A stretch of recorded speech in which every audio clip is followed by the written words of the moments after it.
मान लीजिए कि हम लोग दुनिया के सबसे खूबसूरत पहाड़ के सामने खड़े हैं। बर्फीली चोटियां हैं, ठंडी हवा चल रही है और नज़ारा एकदम जादुई है। हाँ, एकदम जादुई। लेकिन मान लीजिए कि हमने जो चश्मा पहना हुआ है उसके शीशे पर कीचड़ की एक बहुत मोटी परत जमी हुई है। तो अब सवाल ये है कि वो पहाड़ हमें कैसा दिखेगा। जाहिर सी बात है, एकदम धुंधला और शायद काफी बदरंग सा। बिल्कुल। और हम शायद ये सोचकर निराश हो जाएं कि यार ये जगह तो बहुत ही खराब है। लेकिन क्या समस्या उस पहाड़ में है? नहीं, समस्या तो उस लेंस पर लगी गंदगी में है। एग्जैक्टली और यहीं से आज की इस चर्चा की शुरुआत होती है। मतलब आज हम जेफ केलर के बेहद प्रभावशाली किताब एटीट्यूड इज एवरीथिंग यानी नजरिया ही सब कुछ है, इसके मुख्य विचारों पर बात करने वाले हैं। हाँ, और ये किताब हमें एक बिल्कुल अलग दिशा में सोचने पर मजबूर करती है। हम अक्सर अपनी जिंदगी की परिस्थितियों या अपनी असफलताओं के लिए बाहरी दुनिया को दोष देते हैं। और इस चर्चा का मुख्य उद्देश्य ही यही समझना है कि कैसे सिर्फ अपने सोचने के तरीके और दुनिया को देखने के नजरिए में बदलाव करके कोई भी इंसान अपने जीवन की पूरी दिशा बदल सकता है। बिल्कुल। ये कोई खोखली मोटिवेशनल बात नहीं है। ये चुनौतियों को अवसरों में बदलने की एक बहुत ही व्यावहारिक रूपरेखा है। चाहे कोई करियर में आगे बढ़ना चाहता हो या बस अपनी पर्सनल लाइफ में थोड़ी खुशहाली चाहता हो। सही कहा। और जेफ केलर ने किताब की शुरुआत में ही एक बहुत ही दिलचस्प कॉन्सेप्ट पेश किया है, जिसे वो मानसिक खिड़की या मेंटल विंडो कहते हैं। अच्छा, मेंटल विंडो। हाँ, उनका मानना है कि सफलता कोई बाहरी उपलब्धि नहीं है, बल्कि मुख्य रूप से एक मानसिक अवस्था है। मतलब हमारा नजरिया ही वो खिड़की है जिससे हम इस दुनिया को देखते हैं। इसे अगर हम बचपन से जोड़कर देखें तो जब हम बच्चे होते हैं हमारी ये मानसिक खिड़की बिल्कुल साफ होती है ना? एकदम साफ। यानी जब एक बच्चा चलना सीखता है, हाँ। वो बार बार गिरता है, चोट खाता है, हाँ, रोता भी है। हाँ, लेकिन वो कभी ये नहीं सोचता कि अरे यार शायद मैं चलने के लायक ही नहीं हूँ या लोग मुझे गिरता हुआ देखकर क्या सोचेंगे। वो बस फिर से खड़ा हो जाता है और कोशिश करता है। क्योंकि उस समय उस खिड़की पर शंकाओं की कोई धूल नहीं होती। लेकिन जैसे जैसे उम्र बढ़ती है ना, ये खिड़की गंदी होने लगती है। माता पिता की डांट, शिक्षकों की आलोचनाएं, दोस्तों का मजाक या फिर किसी काम में मिली असफलता। बिल्कुल, ये सब हमारी मानसिक खिड़की पर डर और शंकाओं की एक परत जमा देते हैं। अगर हम इसे रोज साफ नहीं करते तो हम दुनिया को वैसी नहीं देखते जैसी वो असल में है, बल्कि वैसी देखते हैं जैसे हमारे डर हमें दिखाना चाहते हैं। एग्जैक्टली। इस पर मुझे किताब में दिया गया सारा और सैम का कॉफी शॉप वाला उदाहरण याद आ रहा है। वो इसे बहुत अच्छे से समझाता है। हाँ, वो उदाहरण बहुत सटीक है। मतलब दोनों एक ही कॉफी शॉप में जाते हैं, एक ही समय पर, और दोनों को बिल्कुल एक जैसी सर्विस मिलती है। हाँ। लेकिन सारा का अनुभव बहुत शानदार रहता है क्योंकि उसकी मानसिक खिड़की साफ है, उसका नजरिया सकारात्मक है। और वहीं सैम जो पहले से ही चिड़चिड़ा है, वो हर छोटी चीज में कमी निकालता है।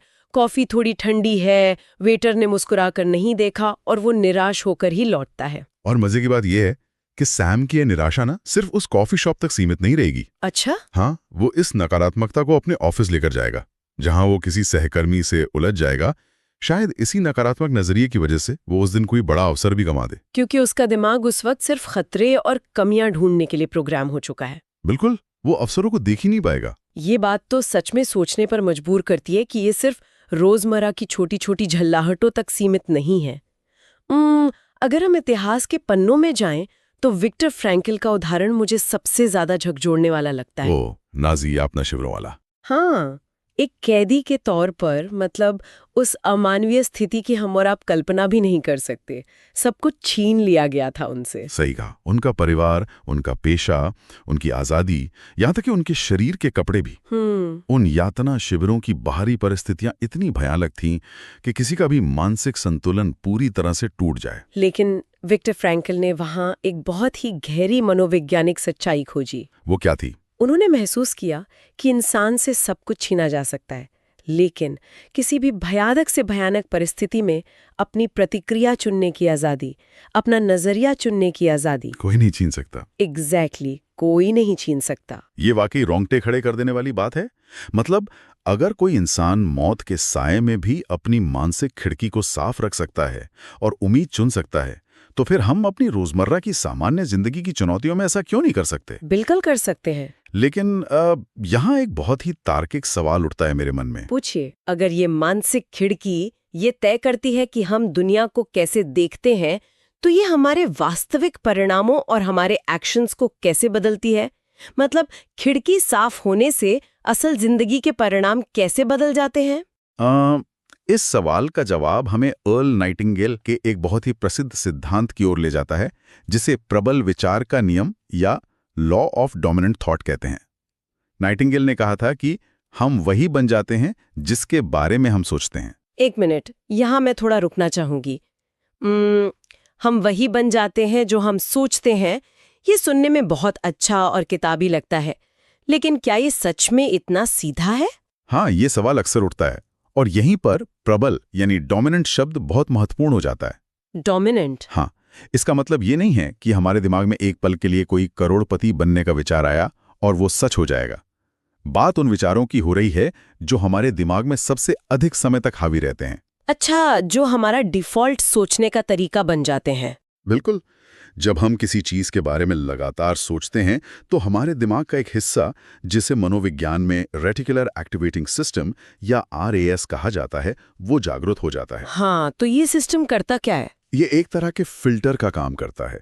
ये बाहरी दुनिया से उन्हीं अवसरों को खोजना शुरू कर देता है जो हमारे हावी विचारों से मेल खाते हैं। अरे वाह! तो ये कुछ ऐसा है कि मान लीजिए हमने कोई नई कार खरीदने का मन बनाया, एक नीले रंग की कार। हाँ, तो अचानक हमें सड़क पर हर जगह वही नीले रंग की कारें दिखने लगती हैं। कारें तो पहले भी वही थीं, लेकिन हमारा दिमाग अब उन पर ध्यान दे रहा है क्योंकि वो विचार हमारे दिमाग में हावी हैं। एकदम सटीक उदाहरण। हमारा दिमाग हमारे प्रबल विचारों के आधार पर बाहरी दुनिया से जानकारी फिल्टर करता है, और यहीं पर मानसिक चित्रण या विजुअलाइजेशन की शक्ति काम आती है। विजुअलाइजेशन? हाँ, दुनिया के जितने भी सफल एथलीट या लीडर्स हैं, वे विजुअलाइजेशन का बहुत गहराई से इस्तेमाल करते हैं। वे किसी भी महत्वपूर्ण काम को असल में करने से पहले अपने दिमाग में उसे सफलतापूर्वक होते हुए देखते हैं। लेकिन मुझे लगता है कि हमारे साथ अक्सर उल्टा होता है। कैसे? मतलब बचपन में अगर किसी ने कह दिया कि अरे तुम तो भीड़ के सामने बोल ही नहीं सकते, तुम घबरा जाते हो, तो वो नकारात्मक तस्वीर हमारे दिमाग में छप जाती है। सही बात है। और जब भी हम स्टेज के पास जाते हैं, हमारा दिमाग वही पुरानी फ्लॉप फिल्म चलाने लगता है। इसीलिए जेफ केलर कहते हैं कि हमें जानबूझकर सफलता के नए मानसिक चित्र बनाने होंगे, और ये सिर्फ आंखें बंद करके ख्याली पुलाव पकाने के बारे में नहीं है। तो इसमें और क्या शामिल है? इसमें हमारी सभी इंद्रियों का शामिल होना जरूरी है। मान लीजिए हम किसी बहुत ही महत्वपूर्ण सेल्स मीटिंग में जा रहे हैं, तो हमें शांति से बैठकर ये कल्पना करनी चाहिए कि हम पूरे आत्मविश्वास के साथ कमरे में जा रहे हैं। हम सामने वाले से हाथ मिला रहे हैं। हाँ, और उस हाथ मिलाने की गर्माहट को महसूस करना है। सामने वाले के चेहरे की सकारात्मक प्रतिक्रिया को देखना है, अपनी खुद की स्पष्ट आवाज को सुनना है। बिल्कुल। जब हम इतनी गहराई से विजुलाइज करते हैं ना, तो न्यूरोसाइंस कहता है कि हमारा दिमाग असली घटना और इस सजीव कल्पना के बीच का फर्क नहीं समझ पाता। सच में? हाँ, दिमाग के वही न्यूरल पाथवे सक्रिय होते हैं जो असल काम करते वक्त होते हैं। इसलिए जब हम असल में उस मीटिंग में जाते हैं तो हमारा आत्मविश्वास स्वाभाविक रूप से बहुत ऊंचा होता है। पर यहाँ मेरी एक बहुत ही बड़ी शंका है, और मुझे लगता है कि ये शंका बहुत से लोगों के मन में आती होगी। बताइए। तो क्या इसका मतलब ये है कि हम बस अपने आरामदायक सोफे पर बैठ जाएं, आंखें बंद करें और दिन भर ये कल्पना करते रहें कि हम बहुत बड़े और सफल इंसान बन गए हैं और बस जादू से सब कुछ हो जाएगा? नहीं, बिल्कुल नहीं। वही तो। क्या सिर्फ सकारात्मक सोच से सब कुछ हो जाएगा? इसमें पसीना बहाने या एक्शन लेने की जरूरत कहाँ है? ये एक बहुत ही जरूरी सवाल है, और ये सबसे बड़ी गलतफहमी है जो लोगों को सकारात्मक सोच के बारे में होती है। जेफ केलर ने इसे बहुत स्पष्ट रूप से संबोधित किया है। रातों रात सफलता या बिना मेहनत के चमत्कार जैसी कोई चीज नहीं होती। सकारात्मक विचार कोई जादू की छड़ी नहीं है। तो फिर ये सकारात्मक विचार असल में करते क्या है? विचार हमें वो स्पष्टता और साहस देते हैं जिससे हम सही दिशा में कदम उठा सकें। वे केवल तब काम करते हैं जब वे सक्रिय और निरंतर प्रयासों के साथ जुड़े हों। मतलब एक्शन के साथ? हाँ, सकारात्मक सोच हमें काम करने की प्रेरणा देती है।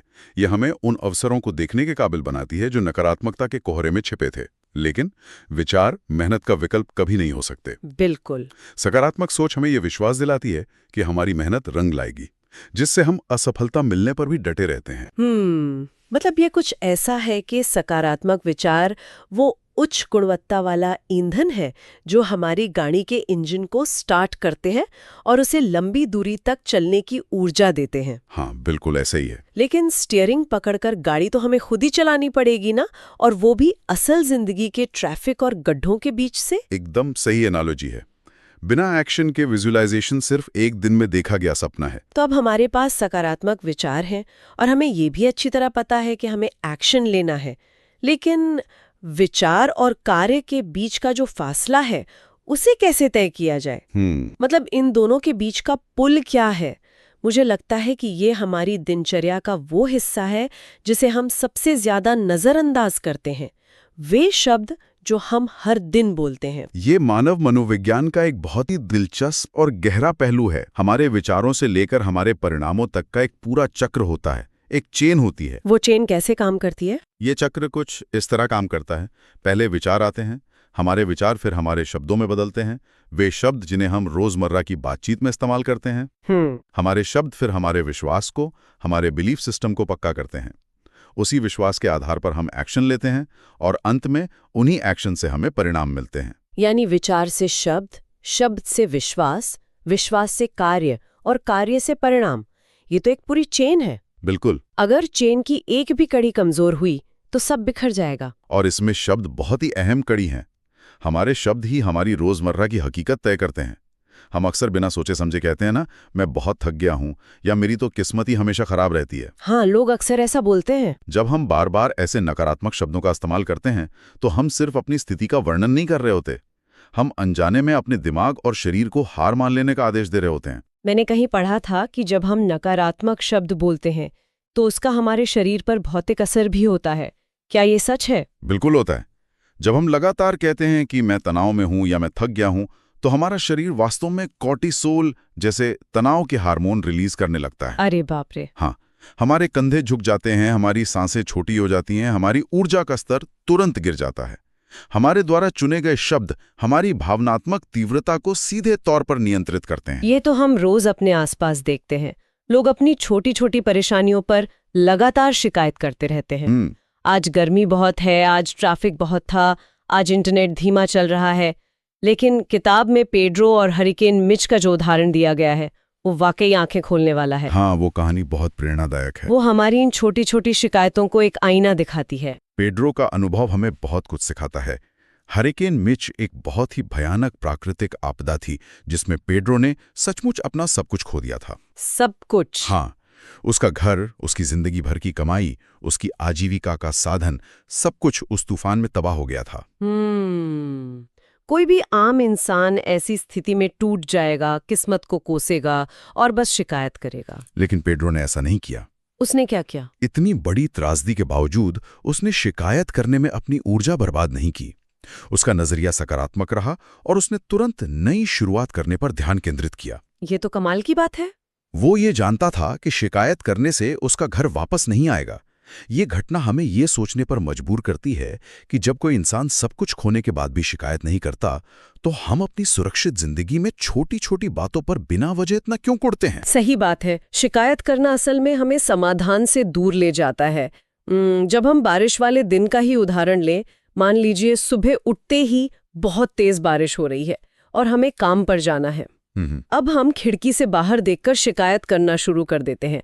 उफ, आज का तो पूरा दिन ही खराब हो जाएगा, कीचड़ हो जाएगा, ट्रैफिक जैम मिलेगा। हाँ, ज्यादातर लोग यही करते हैं। हमने अभी तक घर से कदम भी बाहर नहीं निकाला है, लेकिन अपने शब्दों से अपना पूरा दिन पहले ही बर्बाद कर लिया। और दूसरी तरफ उसी बारिश को देखकर अगर हम सोचें, वाह, इस बारिश से गर्मी कम हो गई है, पेड़ों की धूल धुल गई है, मौसम कितना सुहाना हो गया है, नजरिया ही बदल गया। परिस्थिति बिल्कुल वही है, बारिश की बूंदें वही हैं, लेकिन हमारे शब्दों और हमारे नजरिए ने हमारे शरीर की पूरी केमिस्ट्री को बदल दिया। इसीलिए मैं यहाँ एक बहुत ही दिलचस्प चुनौती की बात करना चाहूंगी जो किताब से निकल कर आती है। क्या चुनौती है? अगले 1 महीने तक जब भी हमसे कोई पूछे कि आप कैसे हैं या क्या हाल है, तो बस कट रही है, ठीक ही हूं या थका हुआ हूं कहने के बजाय पूरी ऊर्जा के साथ कहें शानदार या मैं बहुत बेहतरीन हूं। अरे वाह, ये तो बहुत बढ़िया है। शुरू में ये शायद थोड़ा अजीब लगे या लगे कि हम खुद से झूठ बोल रहे हैं। हाँ, थोड़ा अजीब तो लगेगा, लेकिन ये मनोविज्ञान का एक प्रमाणित तरीका है।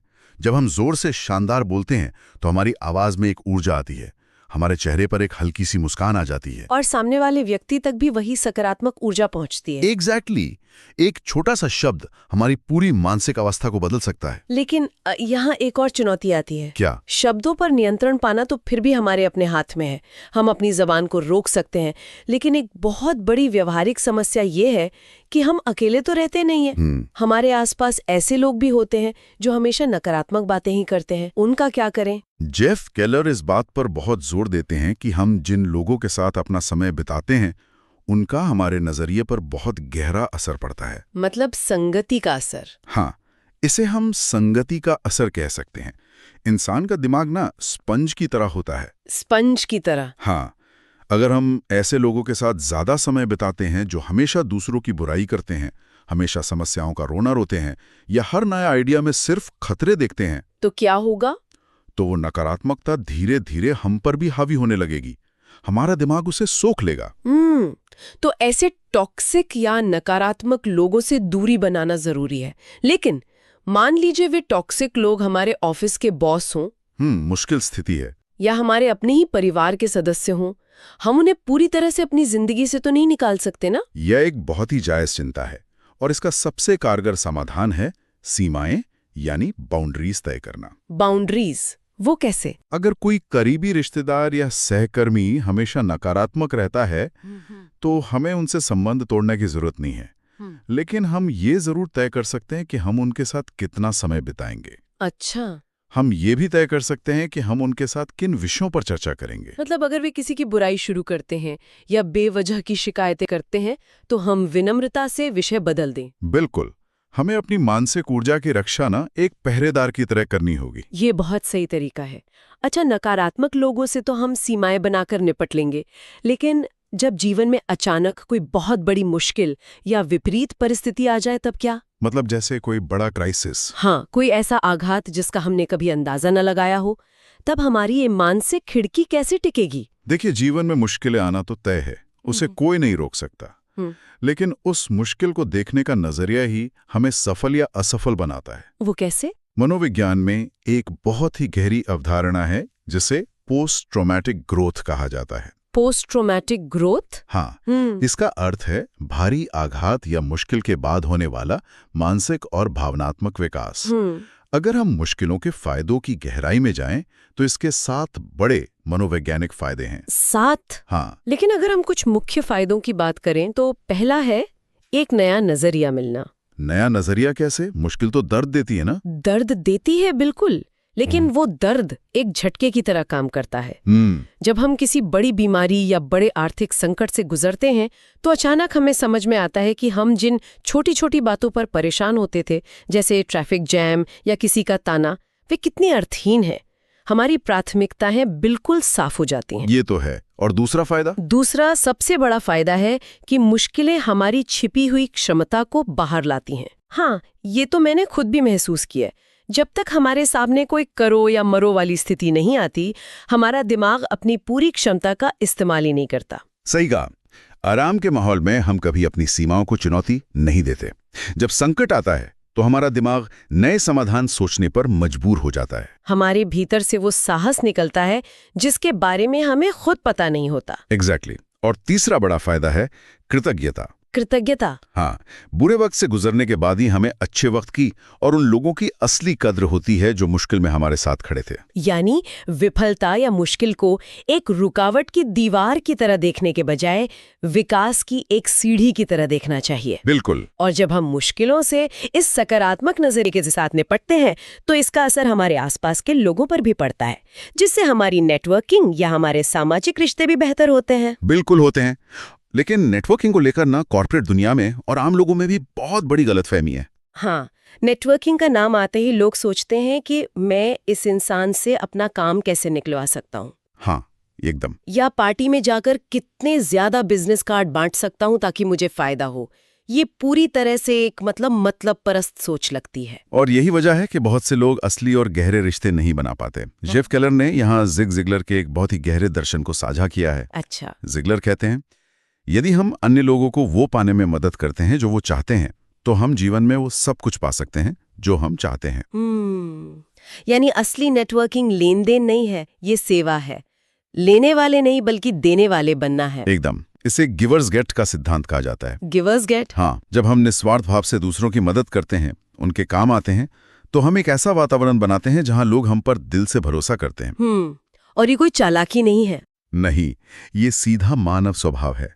जब हम किसी की मदद करते हैं तो बदले में वे भी हमारी सफलता में हमारा साथ देना चाहते हैं। सही बात है। जो लोग सिर्फ अपना फायदा देखते हैं वे अल्पावधि में शायद कुछ हासिल कर लें, लेकिन लंबी रेस में हमेशा निस्वार्थ मदद करने वाले ही जीतते हैं। ये एक बहुत ही खूबसूरत विचार है।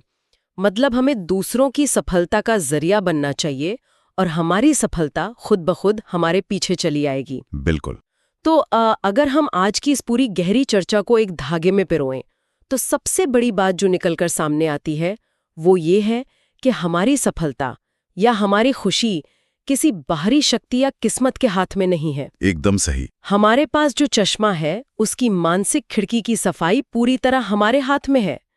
हम दिन भर में क्या सोचते हैं, कौन से प्रबल विचारों को अपने दिमाग में पालते हैं और कैसे शब्दों का इस्तेमाल करते हैं, ये सब 100% हमारा अपना चुनाव है।